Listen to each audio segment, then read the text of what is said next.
Founder fans, Jason here. Welcome to Founder of the Day's weekly wrap-up, where we will be discussing the last 7 articles published on Founder of the Day.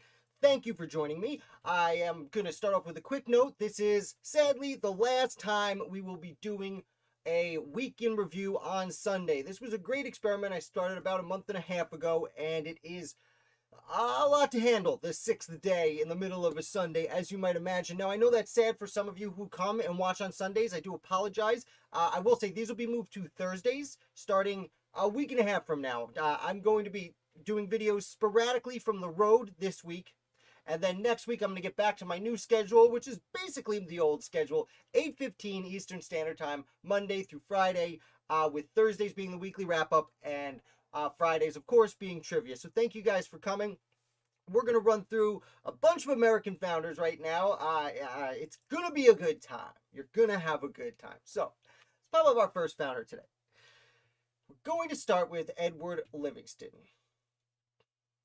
Today's next founder is Edward Livingston. Edward Livingston came from the Livingston family of primarily New York, though William was a longtime governor of New Jersey, and Edward Livingston is one of the younger brothers of the Livingston family, and less well known despite an extraordinarily important contribution to the American Revolution.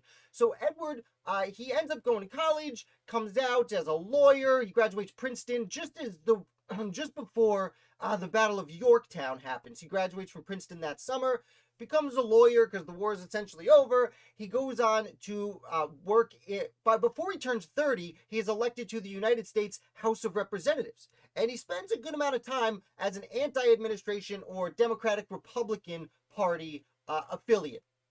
During this time, he makes a friend, another young man who would be a lifelong ally for him, a young man named Andrew Jackson, who was representing Tennessee, almost say Kentucky, the first and only representative of Tennessee at the time. And Jackson and Edward Livingston get along swimmingly, though eventually they both leave the federal government, and Edward Livingston returns to New York, where he becomes mayor of New York City. Additionally, he's appointed in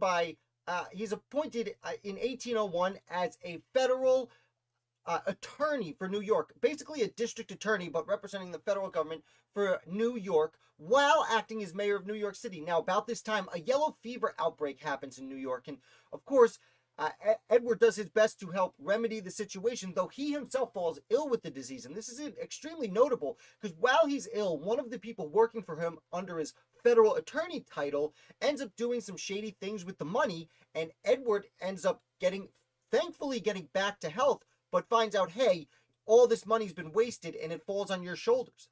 And he was a man of honor, as most people at the time were, and he resigned both positions kind of in disgrace. He took the blame on himself. He sold off almost all of his belongings in an effort to pay back this money.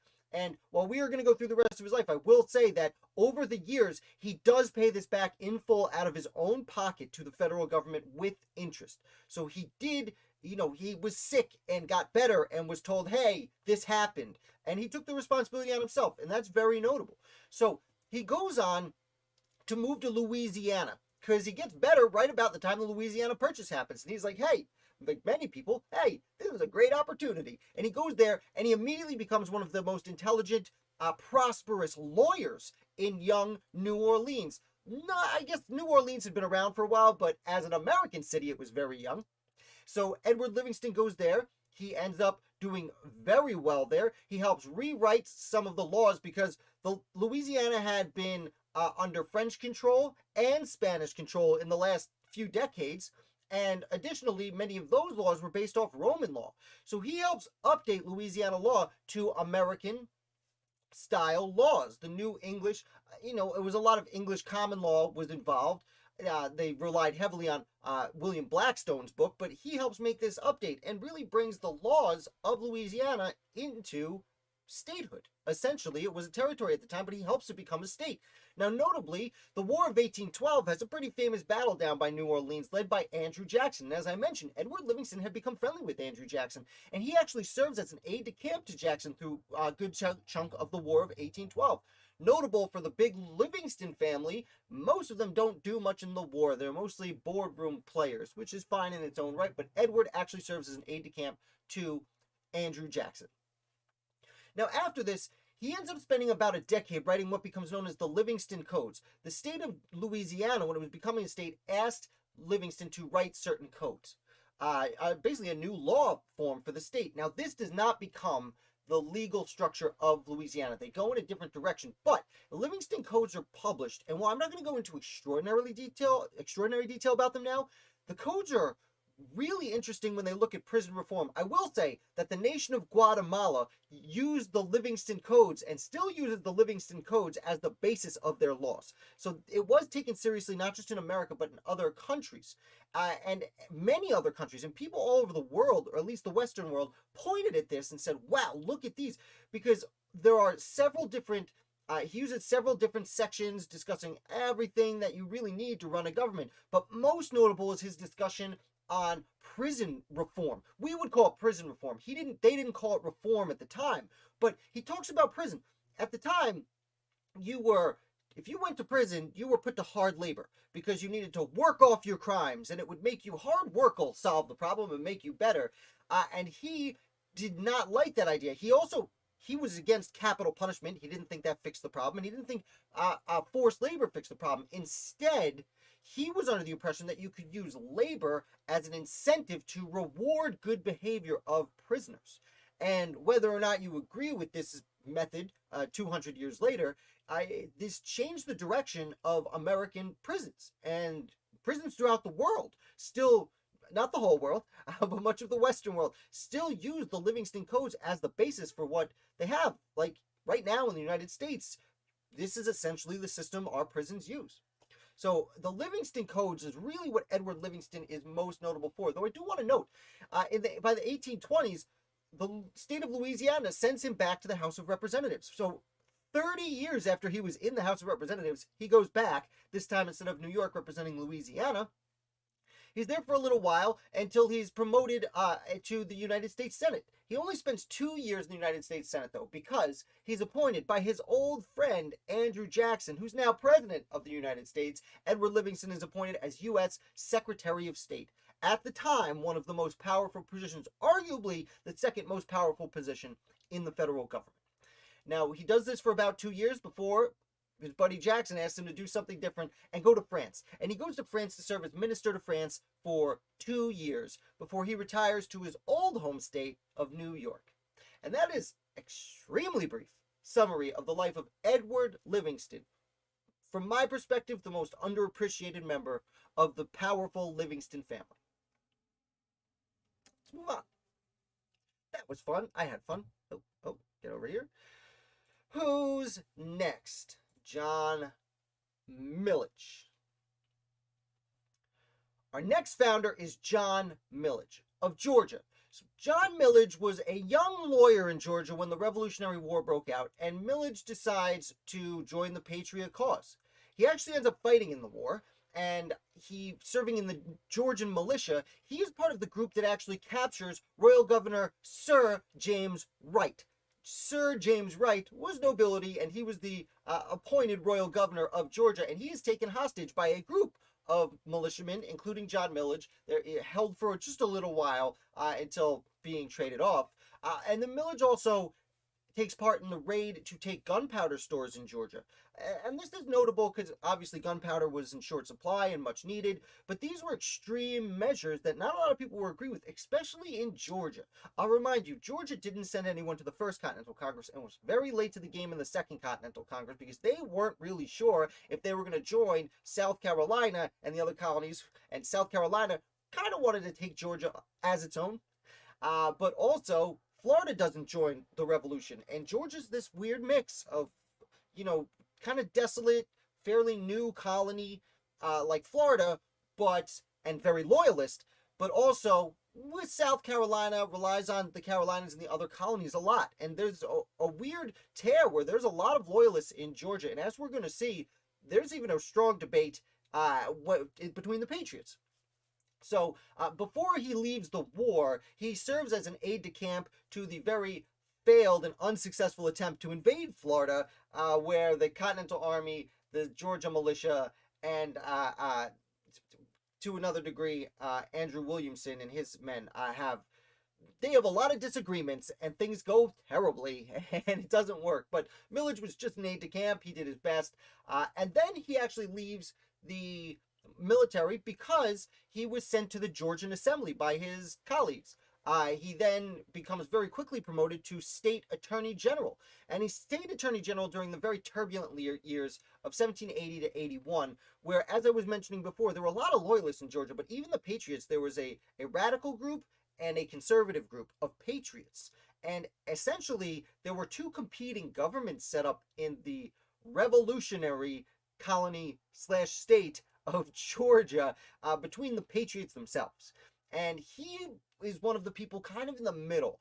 He's basically attorney general for both governments, and while he is kind of a disagreeable character at times, he's kind of a uniting force at this point. Fortunately, eventually Georgia gets its stuff together, and through the 1780s, after the war, he does take part in the government, but is mostly, goes back to private life. But by 1792, he's elected to the House of Representatives, and he replaces Anthony Wayne, and this is an interesting story. Mad Anthony, General Anthony Wayne, was an inaugural representative from Georgia to the United States government. But a bunch of people in the House of Representatives were saying, hey, Anthony, hey, Tony, aren't you from not Georgia? I thought you were a resident of, several different states, Virginia, Tennessee, North Carolina. Where are you actually from? Anthony Wayne actually gets kicked out of the House of Representatives during the second session because they're like, you could claim to be from a lot of places, but we just don't see you being from Georgia. So when he gets kicked out, John Millage comes in. He's elected as his replacement, and he ends up really liking it there. He spends the better part of a decade there, generally associating with the Democratic Republican Party. And then he only resigns his position when he's elected governor of Georgia. Pretty sweet. So he goes back to Georgia. He spends 4 years there, and his time is very interesting. He oversees a dramatic increase in infrastructure projects. Millage really focuses on building a road out further west to help stimulate economic growth and people living all over Georgia instead of just on the coast. And he sells off privately owned lands to individuals, and he's very important in the construction of the University of Georgia. Now, there's many founders of Georgia that were involved in the University of Georgia, but Millage actually buys a substantial chunk of land, invests his own money to develop what we know as the city of Athens, around the University of Georgia. And he actually names it Athens because that's where the academy was for, was it Plato? I want to say Plato, it might be Socrates. I'm not great at Greek history. But in honor of the ancient Greeks and the academy, the first university in the Western world.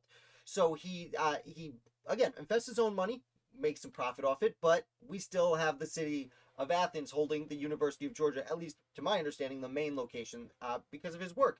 Now, in 1806, after being governor, he's actually elected to the federal government again. He's appointed as a United States senator. He spends 3 years of his time there as president pro tempore, which is arguably, at least at the time, the third most powerful office in the United States because it controlled what was happening in the U.S. Senate. And that's a very brief overview of the life of founder John Millage. If you guys have any questions, let me know. I am here for it. We're going to pop up our next founder. This is going to be a lot of fun, and I am going to take a quick sip of my coffee to keep going. Whoever popped in, thank you. You just missed 2 people. We got 5 more left. Let's talk about Peter Levine. So first of all, I want to talk about the pronunciation of his name because I did look into it. Peter Levine is pronounced Levine. It looks like Levine, although that's usually how Germans pronounce it. When it's the German, my understanding is Germans usually pronounce the second letter when it's I-E. Everyone else pronounces the first. Usually goes by Levine, and I know this because when Alexander Hamilton wrote his name, he spelled it wrong, and he spelled it I-N-E. And why do I bring up Alexander Hamilton? Because this guy was Alexander Hamilton's older brother. Now, I don't have a picture of him. This is a picture of South Carolina where he spent most of his adult life, because he does not have an image. Anyway, let's talk about Peter Levine.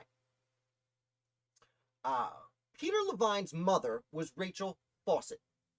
Rachel Fawcett married John Michael Levine, and they had a kid, Peter Levine.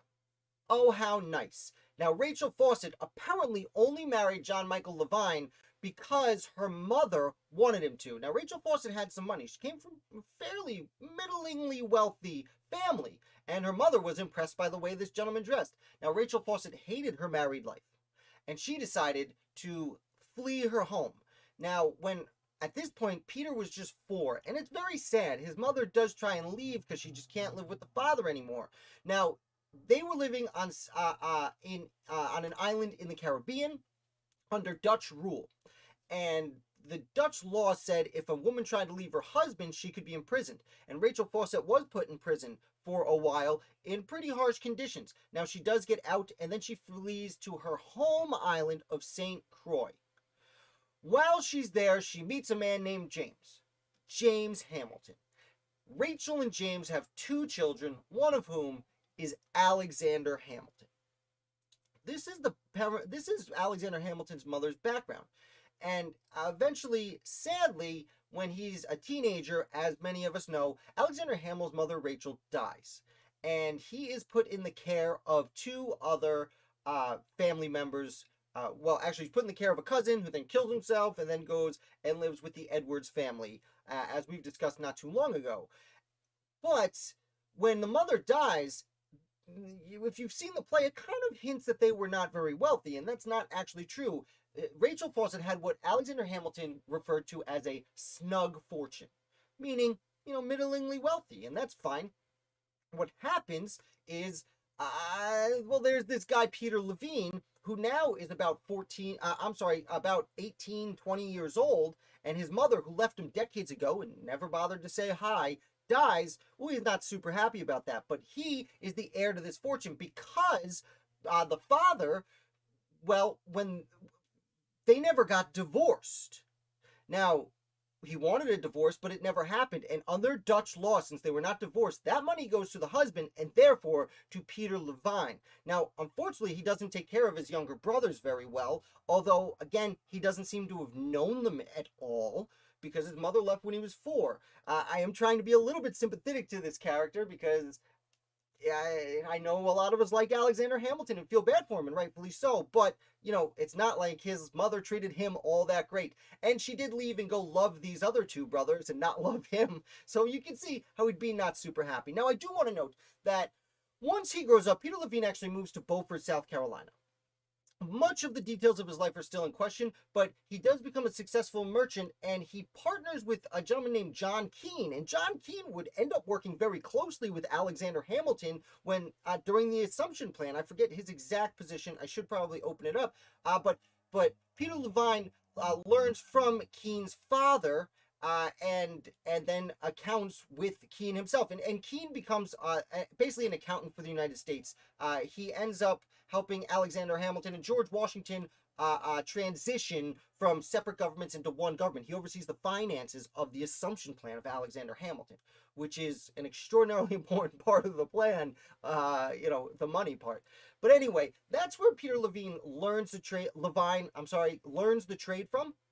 He continues in South Carolina until the Revolutionary War begins. He ends up being a loyalist. He flees to Georgia for a brief period and then comes back to South Carolina, where he passed away in Beaufort at just 35 years old. So he dies fairly young, which is, again, kind of sad. Alexander Hamilton hears about this right away from a few friends. I want to read you a kind of a lengthy quote here from a letter he writes to his wife, Eliza, when he hears about the death of his older brother, Peter. And it is, quote, "I have received intelligence from a gentleman of Georgia. He tells me of the death of my brother, Levine. You know the circumstances that abate my distress, yet my heart acknowledges the rights of a brother. He dies rich, but has disposed the bulk of his fortune to strangers. I am told he has left me a legacy. I did not inquire how much." It's extremely interesting for a lot of reasons. Like, we know Hamilton was a little money hungry in his life. He always wanted to succeed so he can prove himself. And he acknowledges he is sad that his brother dies despite his distress, because he doesn't really know the brother that well. But he says he dies rich and he left Hamilton money, but Hamilton doesn't care to find out how much. And I think that speaks a lot to Hamilton's position towards his brother. And in the link below is my article. If you go to the bottom of that, there is actually a link to another letter Hamilton wrote to, not William Grayson, I forget who he was writing to, but a letter Hamilton wrote where he goes through his family history, which is really interesting. He talks about his father and the name Hamilton, how it's linked to a family of lords in Scotland, things like that. So if you're interested, definitely check that out. It's a lot of fun. And that is essentially all we know about Peter Levine. While these are mostly quick summaries, this was a pretty encapsulating review of what we know about Peter Levine. So I hope you enjoyed it. Anyone popping in? Tuck Virance, love it. Love your handle, dude. Love history, especially interested in the American Revolution. Well, you come to the right place. Make sure you hit like and subscribe. Like I was saying earlier, this week's going to be a little sparse in content because I'm going on a little trip, so I'm going to be shooting from the road. But next week, going right back to 8:15, Monday through Friday. Lucas, hello. Thank you so much for coming. Sure hope you're enjoying the videos. If you're just popping in, we got a whole bunch of founders left. And next is James Hillhouse. All right. Our next founder is James Hillhouse. There's not a ton of exciting information on James Hillhouse. He is, I don't want to say a run-of-the-mill politician, but he's a run-of-the-mill politician. But we're going to go through his life because he was involved in the American founding. I do consider him an American founder. Now, James Hillhouse graduates from Yale just as the Revolutionary War begins, and he starts his law practice there, and he does join the fight by he serves as captain of Connecticut's Governor's Foot Guard. And the Governor's Foot Guard were pretty much what they sound like. They were started initially, not to get too off topic, but initially started because Connecticut had two capitals, and the Foot Guard was created when the governor would move from one city to the other, the Foot Guard would bring him there and make sure he went unmolested. And there were two Foot Guards, one for each city, to bring him either way. Now, when the war breaks out, they do serve more as a stay-at-home militia, protecting Connecticut's borders. More than anything, other militia were sent out of the state, obviously, something called known as a levy, when they were more or less rented out to the Continental Army. But the Governor's Foot Guard stayed in Connecticut. James Hillhouse serves as a captain. He tries and fails with the rest of the militia to prevent an invasion of New Haven, Connecticut. But by 1780, he's back in the boardroom serving in the state assembly. Now, at this point, he is chosen as treasurer of Yale. And I just want to note this. Throughout the rest of the discussion on James Hillhouse, he will be serving as treasurer of Yale. He holds the position for 50 years. 1/2 a century from when he gets it until when he dies. So it's very important to the University of Yale, which is still obviously a noteworthy organization, but at the time was one of the few higher education institutions in the young country. So obviously Yale is extremely important. Don't have to explain that to you. Now, he ends up spending the 1780s in the state government, and his rise in politics reminds me of Oliver Ellsworth Jr. to a large degree, where they would have served, Oliver Wolcott Jr. to a large degree, though Wolcott does accede to higher levels, working with, as we were saying before, John Keene and Alexander Hamilton in the early Treasury Department. Now, as for James Hillhouse, spends the 1780s in Connecticut, rise in Connecticut politics. In 1795, in the second session of the United States government, 1791, he is elected to the United States House of Representatives. Now, when Oliver Ellsworth is promoted from the Senate to Chief Justice of the United States Supreme Court, well, there's a vacancy in Connecticut Senate seats, and James Hillhouse is appointed in 1795 as one of the earliest senators from Connecticut. Hillhouse spends the next 14 years as a senator from Connecticut, and he becomes a Federalist holdout, and by which I mean throughout the Jefferson and into the Madison administrations, the Federalist Party, one of the two major parties at the beginning, really dies out. But he is one of the last Federalists who really considers himself a Federalist. He was one of the only senators to vote against the Louisiana Purchase because he questioned its constitutionality, which, to be fair, so did Thomas Jefferson, but it was a part of a treaty settlement and not really a purchase. Despite us calling it a purchase, the United States government, under the Constitution, really can't make a purchase like that. That's why it was part of a treaty settlement. And Hillhouse was like, no, you're obviously buying this. There were about, I think it was 8 people who voted against it. He was one of them. Now, he basically is one of the people fighting against the Jefferson administration and then the Madison administration until he leaves the government. And when he leaves the government, he ends up joining the Hartford Convention. Now, I've talked about it a few times. It's really interesting. Not going to get too into the weeds, but the Hartford Convention happened in Hartford, Connecticut in 1814, 2 years into the War of 1812. And essentially, the New England states all sent representatives to this convention, as they had done before the American Revolution, during the American Revolution, Constitutional Convention. They had conventions of states. They all send representatives. Now, some of these representatives were a little extreme. Most of them were very moderate. And the idea was essentially to say, okay, how do we, either if not get control, because the Virginian dynasty was going on, obviously the Democratic Republican Party was dominating politics at the time. How do we, as the Federalist Party, get back in the game? And they came up with some plans. They had some constitutional amendments they wanted to recommend. They, didn't want, but they didn't want people from Virginia to be president forever. They wanted other states to get a shot and things like that. They were also concerned about how the war was operating. Now, some members were very extreme. And as always, those with the loudest microphones are the ones who got the attention paid to them. And someone mentioned something about maybe seceding. Now, no one wanted to secede. That was not on the table at all at the convention. In fact, most of the states sent more senior representatives who were against any idea of separation as a way to control the Hartford Convention. And fortunately, the newspapers all printed, hey, they're having this convention. New England wants to secede. The Federalist Party wants to secede and break up the Union. And that news, their recommendations, got to Washington just about the same time that word of the Andrew Jackson winning the Battle of New Orleans got to Washington, which was just about the same time ratification of the treaty ending the war arrived in Washington. So all these three things hit at once. Jackson's a hero. War's over. We won. New England wants to secede from the Union. And that did not play over well. And it ended the political careers of almost everyone who attended the Hartford Convention. They were viewed very poorly, despite the fact that that is not exactly what they wanted. That is what the court of public opinion decided they wanted. And James Hillhouse is one of these people. He ends up retiring to, not even retiring, he just goes back to Connecticut, has a successful career in law, and invests heavily in land speculation and does fairly well on it. So Hillhouse ends up having a pretty good private career, but after a long time in the federal government, James Hillhouse, former senator, his political career after the Hartford Convention was complete. And as is this review of James Hillhouse. I sure hope you enjoyed it. We're going to move on. More founders.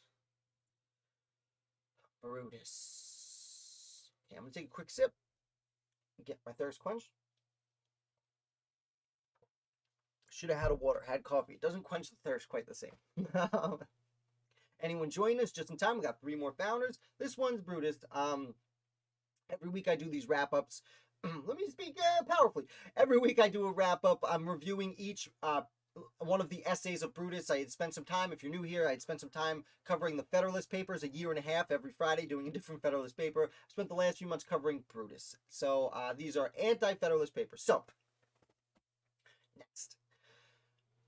Our next discussion will be about Brutus number 14, published on February 28th, 1788. And Brutus number 14 is extremely interesting because of all the papers Brutus writes, this one seems to get not only the most traction, but have the most tangible effect on the United States government. Now, he goes through and he does discuss certain things he approves of the federal government having. For example, specifically the Supreme Court, he thinks should have control over the United States, over ambassadors and foreigners, not foreigners, but diplomats in the United States. When they have to go to trial, that should obviously go to the Supreme Court. The federal government should handle that. But he gets real upset that there is the ability to appeal criminal cases to the Supreme Court. And he says this for a lot of reasons. He says, first of all, no one does this. Because if there's a criminal case, if you're accused of a crime, if you're accused of murder, and your state has a fair trial, and you are proved innocent, then you're innocent. You should not have to go back and be tried again.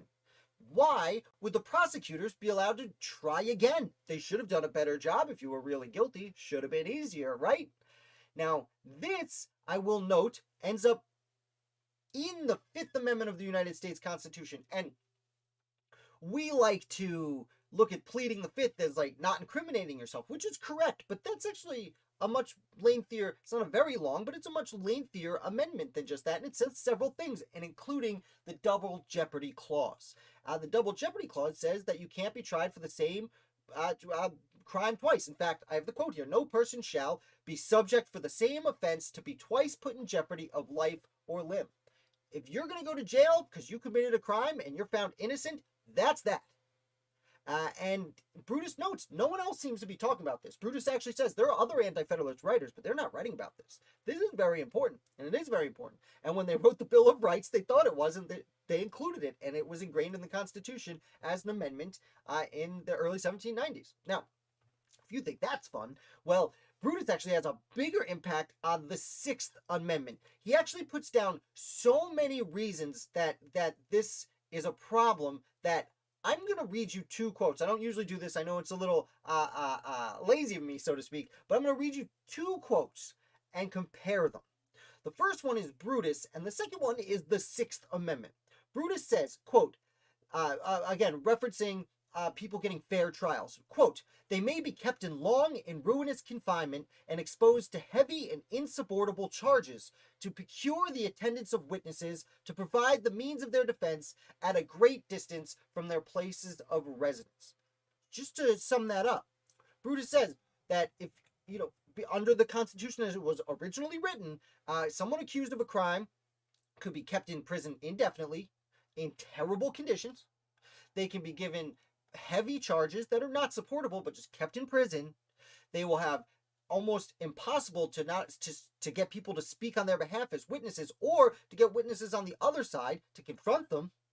He says they might not be able to provide for their own defense, and this all could take place very far where they live. If you have a crime in Massachusetts, you could be brought to South Carolina. And how are you supposed to get witnesses to come to South Carolina? How are you supposed to afford anything when you live that far away? This made a lot of sense to a lot of people. In fact, the Federalists barely even brings it up.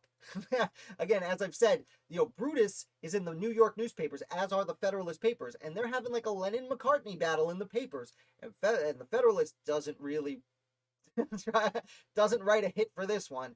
In fact, I'm going to read you the Sixth Amendment. Remember what we just discussed? All the things he just listed that are not discussed in the Federalist papers, barely at all. They touch on them, but not like that. And the Sixth Amendment reads, in its entirety, in all criminal prosecutions, the accused shall have the right to a speedy and public trial by an impartial jury of the state and district where the crime shall be committed, which district shall have been previously ascertained by law, and to be informed of the nature and cause of the accusation, to be confronted with the witnesses against him, to have compulsory process for obtaining witnesses in his favor, and to have the assistance of counsel for his defense. Literally everything Brutus said in that one sentence is now at length addressed in the Sixth Amendment. He more or less writes, we need the Sixth Amendment. And they say, okay, you're right. Now again, this is paper 14, and some of them are multiple part papers, and of all the Brutus papers I've read so far, this is the first one. Most of them are pretty good, some of them are a little drag on a little bit, but this particular Brutus is by far the most important one so far that I've gotten to, and there's only like two left, because his argument is so important. And he points out such a drastic flaw in the United States Constitution that not only is it's almost the Sixth Amendment in its entirety and a very important double jeopardy part of the Fifth Amendment are included, changing the history of the United States forever.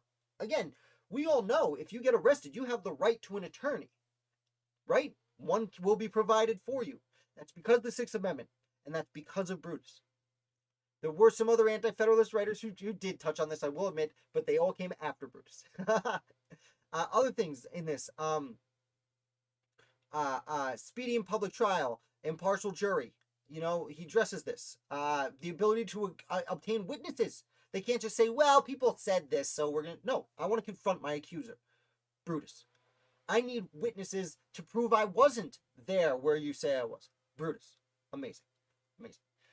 And that is a pretty in-depth summary of Brutus number 14. Ned, you know what? I have just a little bit. I'll tell you what, if you stick around to the end, we got 2 more founders. I'll go into a little bit of depth on that if you are gracious enough to hang out till the end. Because we don't. Long story short, we don't know who it was. It was probably Robert Yates, who fled the Constitutional Convention saying this is no good. Though, like I said, I will get into that a little bit if you want. First, we have a founding daughter of the United States. Take a quick sip. Sorry. Talking a lot. Okay. Theodosia Burr. Theodosia Burr was no ordinary woman, especially in the late 18th century. Now, you'll notice the last name. It's Burr. She was the daughter of Aaron Burr. And if you watch the play Hamilton, you'll notice she has a whole song where she's really the main character. They give Hamilton's kid a little heads up too, but that's fine. Theodosia Burr, however, is largely left out of the play other than that one part where they're showing how emotional Aaron Burr is. She was given by her father, who Americans like to hate on, the best education, arguably the best education of any woman in early American history. She was given what then would be considered a man's education. Her father oversaw her education, gave her learning in history, taught her Latin and Greek. She gave a disciplined routine, which included daily exercise, which I've actually, took from him and given to my kids. Neither here nor there. Extensive learning. She already had an intelligent mind. And by the time she becomes a teenager, she's already arguably one of the brightest women, nay, people in the United States. Because she was the only child of her father, and he focused so hard on her education. One of the things Aaron Burr is often glanced over about is how well he treated his daughter when it came to her education. Now, in 1801, she's just 16 years old, and she marries Captain Joseph Alston. Now, it seems the wedding was based in part on certain financial troubles of her father, though, mind you, his financial troubles were kept secret enough that that's the same year he was elected Vice President of the United States of America. Sure, it was supposed to be good for both families. Alston was from a wealthy Virginia plantation family, which could help financially with the Burrs, and the Burr family had political power because he was, Vice President of the United States. So it would seem to work out for everyone. And they had their only child, Aaron Burr Alston, shortly thereafter. Now, fortunately, the birth of her son left Theodosia in very poor health. She was still in her late teens when she had her kid, and she was in very poor health from there. Then her father was accused of treason. Also, got in this little duel you might have heard about. And she ends up traveling to be in Richmond, Virginia with her father during that strenuous time. Doesn't help her health. Although he was cleared of wrongdoing, Aaron Burr, of course, flees to Europe, and Theodosia's heartbroken. She stays back home with her husband, doesn't see her father for a long time. They were extremely close. Now, she even writes to Dolly Madison in the hope that her husband, President James Madison, could invite Burr back to the United States officially and say, you're forgiven, you're a former vice president, you served in the Continental Army, you've done great things for the United States. That does not go through, although he does end up returning to, in 1812, he does come back to the United States, doesn't really want to be in England during the War of 1812 or anything like that, comes back, and her husband, Alston, actually gets elected to governor of South Carolina. I should write an article about him.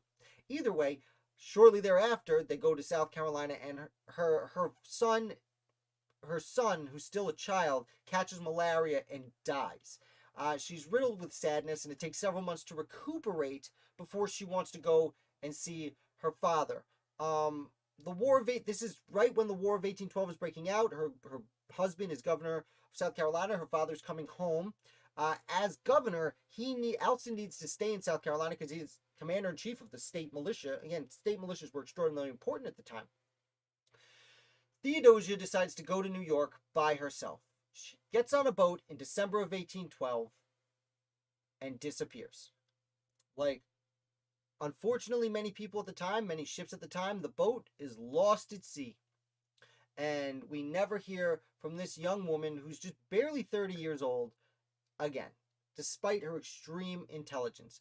Now, over the years, rumors and speculation have flowed across the what happened to the disappearance of such a intelligent young woman. Some claim that pirates took the ship. Some people think the British sunk it. The most likely scenario seems to be that a violent storm just crossed paths with the boat, shipped it aside, and it sank. Whatever the case, she was actually not even 30 years old yet when her boat is lost at sea.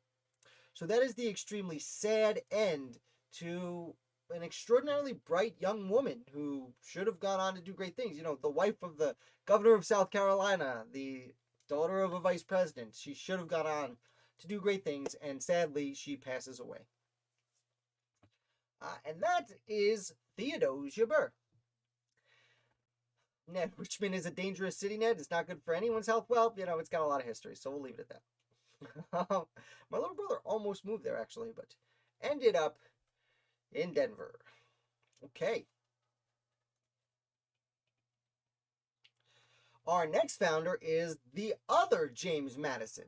It is often shocking for people to learn that while there was one James Madison running around, writing constitutions, becoming president of the United States, there was another person with the name James Madison.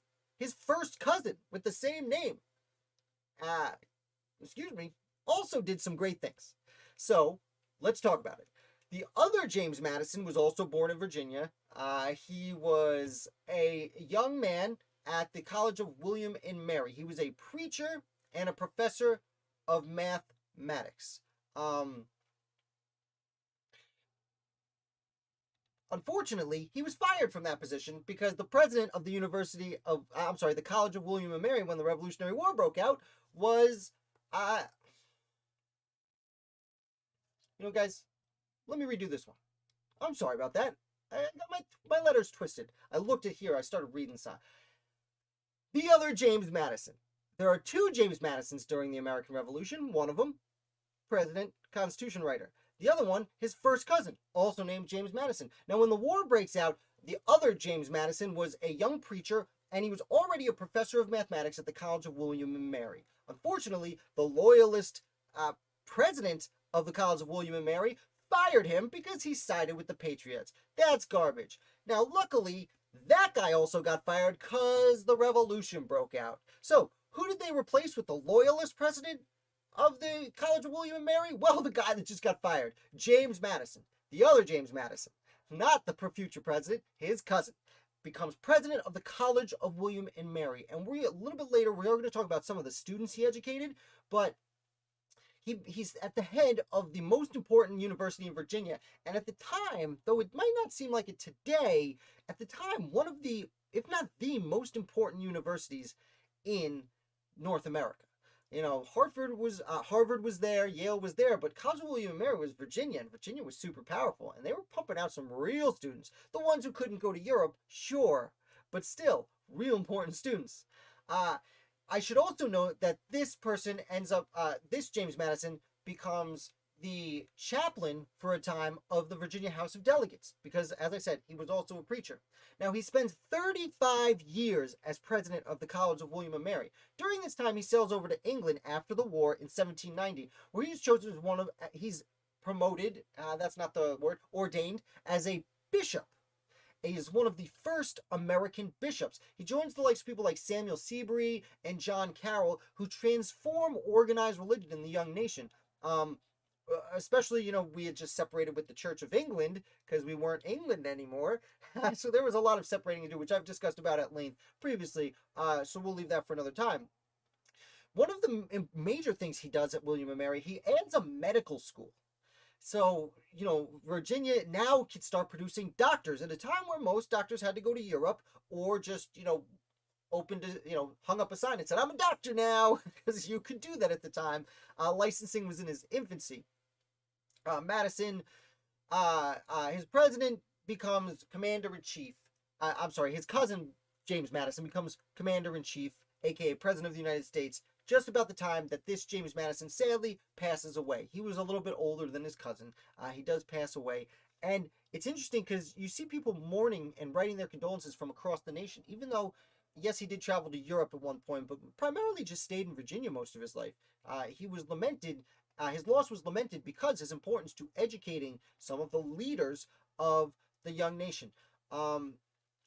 Notably, and let's just point this out real quick now, his cousin James Madison goes to Princeton, actually, so not him, but future presidents, two future presidents, James Monroe and John Tyler, both learned directly from this James Madison.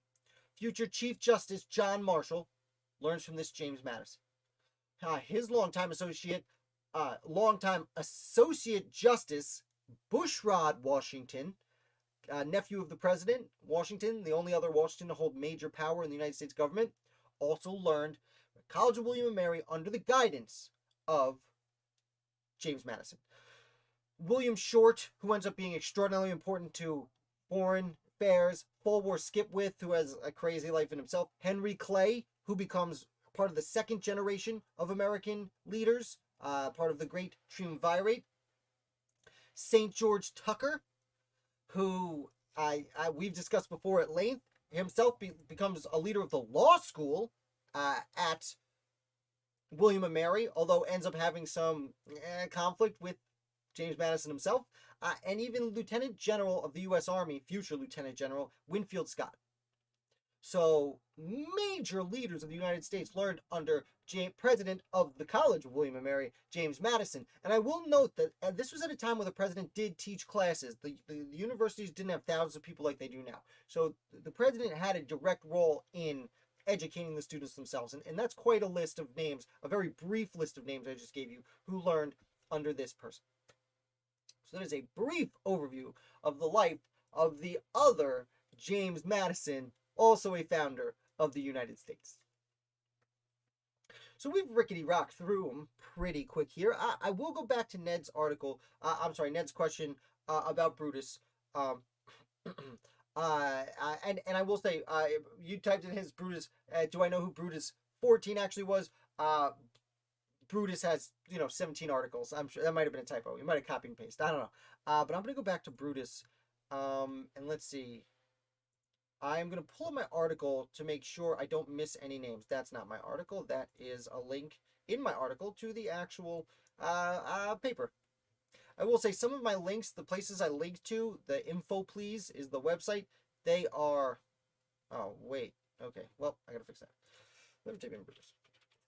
Some of the things I link to are labeled wrong at the top, but they are the same texts as in my book over here. So, just in case you're noticing, Brutus. I want to go back before I started reviewing Brutus's. I did who was Brutus anyway? Is that it? You're not. No, that's okay, Ned. That is an interesting. You're not wrong necessarily. Let me just pull this up. I'm sorry. I just saw it. Brutus is coming. Where is he? There he is. Brutus. Okay, I'll just go from memory. So, Brutus was probably Robert Yates. Now, there is a great deal of debate as to whether it was Robert Yates or not, but they've at this point used computers to analyze the handwriting of the handful of people they think may have been Brutus, and the computers have determined what was already suspected is that it was probably Robert Yates. Now, Robert Yates was one of three people who went to the Constitutional Convention representing New York. John Lansing, and is John his first name? Yeah, I think it's John. Jonathan? Anyway, Robert Yates, Lansing, and Alexander Hamilton go representing New York. Hamilton obviously stays is the only signer from New York on the Constitution. Lansing and Yates, who were longtime associates, Lansing was a student of Yates, they go back to New York after like 6 weeks. They're like, no, this is bad. And they go tell General Clinton. They're like, or Governor Clinton, dude, no, this is not going to work out.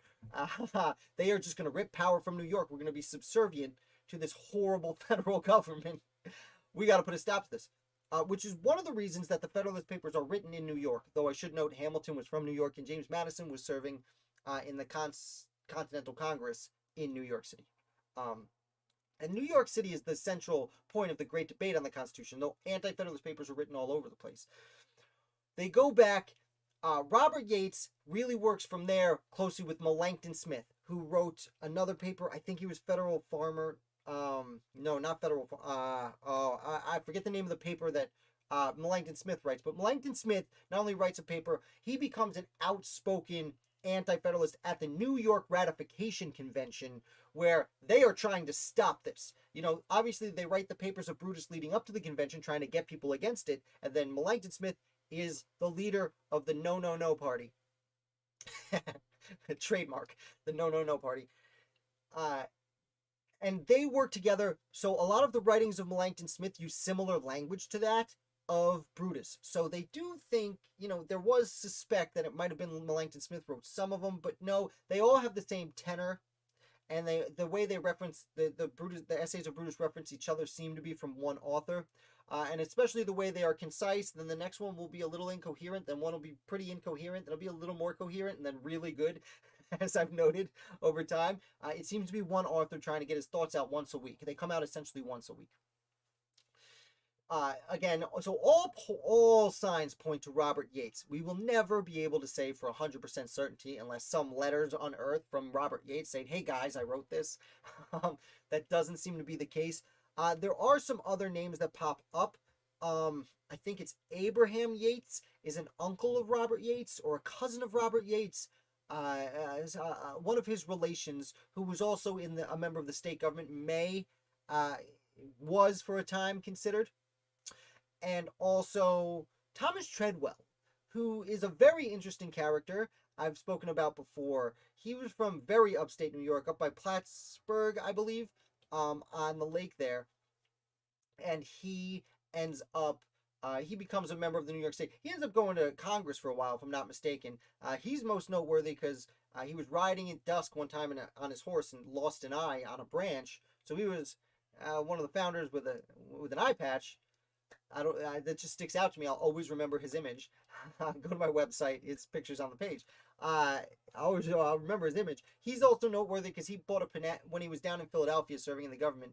He buys a piano and sends it back to Plattsburgh, and it was the first piano in town. And there's a poem written by his granddaughter about how important the piano was to the town. So Thomas Treadwell, he was an anti-federalist. He was friendly with that circle, and because of that, he was pointed to as a possible author for a long time as well. But like I said, historians who study handwriting and have really put time into it have narrowed it down really to Robert Yates and Millage Smith, and the computers judging the handwriting really seem to say it was Millage Smith. Now, I will say that this book is what I use. Oh, sorry. Oh, play on my desk. I got so excited. This is hard to see because of my lights, but the Anti-Federalists. Writings by the opponents of the Constitution, edited by Herbert J. Storing, selected by Murray Dry from the Complete Anti-Federalist. Herbert J. Storing wrote The Complete Anti-Federalist. It took him decades. It's a 9-volume series that's a limited run that I don't have $1,000 to buy. If you guys want to help me out, check out the Patreon page down below. $5 a month would be very helpful. If you have $1,000 to buy me the complete set, I would be in awe. I'm just kidding, of course. Herbert J. Storing took that long. Murray Dry was one of his students, and this book is widely available. It is selected writings from the Complete Anti-Federalist by his student who helped him put it together, Murray Dry. And in it, it goes into a little bit of a discussion about who may have been the Anti-Federalists. I should check to see, is it Abraham Yates? Was it Abraham Yates? I'm not seeing it right off the bat. I don't want to sit here and read in front of you. But it does. It gives a little history and a nice update of what to look for. It actually structures out what Brutus covers instead of, it has all the complete Brutus writings, but instead of just going through what each essay is about, like I'm doing. It actually goes through all the topics covered in a more concise manner and then tells you which essay it is pulled from. So if you're interested, don't have a link below, probably should, but if you go to any of the Brutus articles, I shouldn't even say that, some of the Brutus articles it's linked to, click on one of my links for Amazon. Help me out. I'll get like 5 cents if you buy the book. Anyway, why the anonymity? Interesting, Infernal Machine. The argument for the anonymity, and this is not just for Brutus, this is for a lot of writers at the time, they wanted the ideas to speak for themselves. So they didn't want people to say, well, look, it's the governor of New York. You know, look, it's Robert Yates is writing it. He was at the Constitutional Convention. He was, you know, I think Yates was a Chief Justice, or he was important to New York anyway. You know, they didn't want to say, look, it's I guess George Washington didn't write that much, but look, it's this guy. He's super famous, and I agree with him, so I'm going to read what he has to say. Or, like we have a lot today, it happened back then. Oh, Hamilton wrote this? I'm not going to read that. So at that point, it was, oh, okay, who wrote this? I don't know. Let's see what they have to say. And they wanted the weight of the ideas, the gravitas of the words themselves to carry the weight instead of the name of the artist, so to speak. So that is essentially the argument for the anonymity. Now, obviously, you could say, why are people hiding? You know, if you support these ideas, come out and say them. To be fair, most of these people did. Every person who's considered possibly Brutus certainly spoke up publicly. Most of them went to the ratification convention where they spoke out against the Constitution to the other people in the room who were supposed to be voting for or against. So in this case, there's that.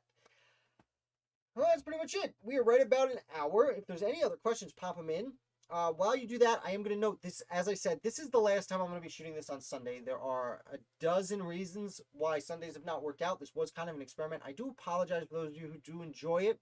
I'm going to move them to Thursdays. As I mentioned earlier, this week, for the first time in 3 years, I'm not going to publish an article for a few days. I'm going to visit some family. It's obviously been a year where, you know, we're finally getting together. I assume you all understand. I will shoot some videos sporadically, remotely from my phone on the road. I'll be on Long Island where my family lives, so I'm going to try and pop to some locations and see if I can find some revolutionary locations for you. And that might be interesting. So this week's going to be a little different. No trivia on Friday. I'm sorry. But coming back a week from tomorrow, I will be publishing my 1,000th article. And you're going to enjoy it. I've wanted to do this person a long time. I'm not going to make it much longer than my most articles, but I have something special planned for that Monday. After that, yada yada. Monday, Tuesday, Wednesday, Monday through Friday, 8:15 Eastern Standard Time, I'll be here talking about the American Revolution. Monday, Tuesday, Wednesday, it'll either be me talking about a random founder or doing interviews, which I'm getting back into. And then Thursdays, I will be doing these weekly wrap-ups at 8:15. You know, you guys do ask some questions. There probably won't be there's usually not a ton of questions on this, though. I usually rock through them pretty quick. So hopefully, even if you can only watch on Sunday, you can still enjoy it. You can obviously always contact me via email or any of the social medias where I'll be happy to answer questions. And on my, also, these videos I do cut up into snippets and release throughout the week. I'm sure you've noticed. So if you do miss it, you can get them once a day, or if you want to wrap up, you know, I came up with the idea because I realized there are certain, let's do a hockey podcast I really like, and then I'll also rewatch the clips they put out, which seems strange, but I figured if I like it, you guys might too. And I noticed there's some people who don't have the time to watch for an hour who seem to like just the, 5-10 minute clips. So thank you guys so much for watching. Thank you with your patience with these changes. I believe this will be the last time I change my schedule pretty much indefinitely, because I've done enough experimenting to learn what works and what doesn't work for me and for you. So again, thank you so much for coming. I really enjoyed talking to you. I hope you enjoyed listening. Hope you learned something today. If you have any founders you want to learn about or any questions, put them in the comments here, put them down below. Contact me in any fashion you prefer. I am open to your recommendations. Infernal, thank you. It will be, it's supposed to be nice this week, so it should be fine. Thank you again, guys. I will be back with random founders for you, and I don't know, I'll be back with, I don't know, this week. So hopefully This fun vacation week will be a little different. Back to normal a week from Monday. Thank you guys. I don't know how to end. I usually end with I'll be back with another founder tomorrow. Oh, I guess the weekly wrap-ups are round bottom. Okay, that's right. Anyway, round bottom.